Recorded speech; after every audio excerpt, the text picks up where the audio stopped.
The attack of the 5'4" woman, that's the focus of tonight's Angle.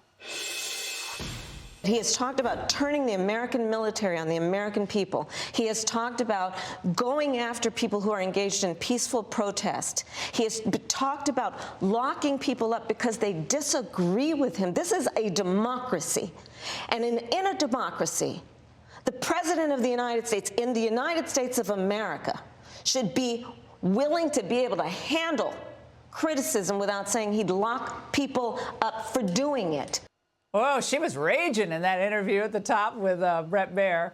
Well, I think she probably sees what all of us see, that beating Trump is a lot harder than they thought. And they're beginning to lose ground in key places. So now they're going back to what didn't work every other time they tried it. Obsessing over Trump's language and the hyperbole of the last 24 hours, as tired as the dinosaurs spewing it. Putin is the 20th century's Adolf Hitler. What's Putin trying to do? He's trying to play Donald Trump. So I think we are in such a dangerous position that Trump might become president again. President again. Going back to the Russia collusion nonsense. I mean, I guess it's easier than grappling with one incontrovertible fact. Bob, Putin didn't dare invade Ukraine when Trump was president. But look, this final innings smearing of Trump is just more the same. This feels like what you read in history are the last days of a dictatorship. To me, this would be like if there was an iPhone in the bunker in 1945, this is the kind of things you would hear, the stuff he's saying on stage in the course of this. And it's, you know, obviously it's incredibly dangerous. Okay, they're back. Now they're in Hitler's bunker. Oh, my goodness. Trump's tough talk is dangerous to these people? Now, what about the 10 million migrants, including violent criminals, that Biden and Harris let waltz right into America? Is that incredibly dangerous? Nah. Now, when they say dangerous, let me tell you what they really mean. They mean that another Trump presidency will be dangerous to their grip on influence and power.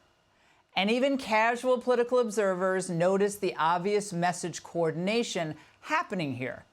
From the New York Times claiming that Trump is escalating threats and offering a far less democratic form of government. I mean, come on. Of course, Kamala's ever-trusty friends at Axios, they add onto the pig pile, revealing the blueprint for Kamala Harris's campaign's closing argument.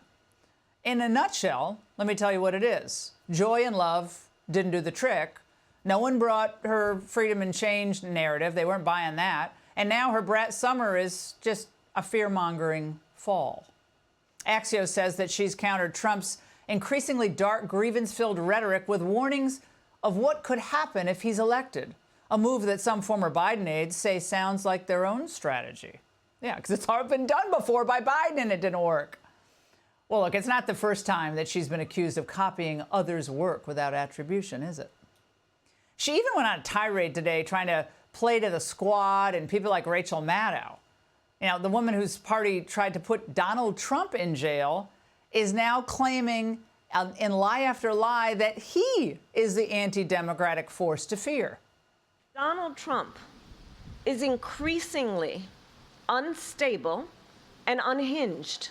He sent a mob, an armed mob, to the United States Capitol, and he refused to engage in the peaceful transfer of power. He considers any American who doesn't support him to be an enemy to our country. And further, he says that as commander-in-chief, he would use our military to go after them. Lie, lie, lie, lie. Go peacefully to do your march to the Capitol. Wasn't that what he said? Something like it, I'm paraphrasing. Now, seriously, of course, reverting to Biden's old strategy, which is Charlottesville, January 6th, an enemies list, Hitler, Putin, the end of the Constitution. I mean, I gotta say, what else do they have? They have to go back to it. Because they sure as heck don't want to talk about the massive layoffs happening across America. And yet none of the anti-Trump smears, I think, are going to change the public views on any of this. The issue that matters most in this country is the economy. But again, Kamala's team thinks that scaring voters about Trump is the only card they have to play. Yet how can it possibly make Americans vote against their own pocketbooks, which they'll obviously be doing if they vote for her? Now, the polling is consistently terrible for Harris, saying that 59% say the economy is getting worse. More than twice as many say it's getting better. Then they say it's getting better. Only 23% say it's getting better. And among registered voters who say the economy is worsening, Trump leads Harris by a sweeping 53 points. So the spinmeisters and the messaging gurus in Kamala's camp are trying to bluff Americans. They have a bad card, and they're playing a losing hand with a losing argument made by a woman who's never won a national primary. A woman who warns about Trump's rhetoric while they casually spew the worst insults at Trump. I don't even think she really believes what she's saying. None of them do. They never really have. It's all just a talking point in the absence of a real record to run on. And that's the angle. Hey, Sean Hannity here. Hey, click here to subscribe to Fox News YouTube page and catch our hottest interviews and most compelling analysis. You will not get it anywhere else.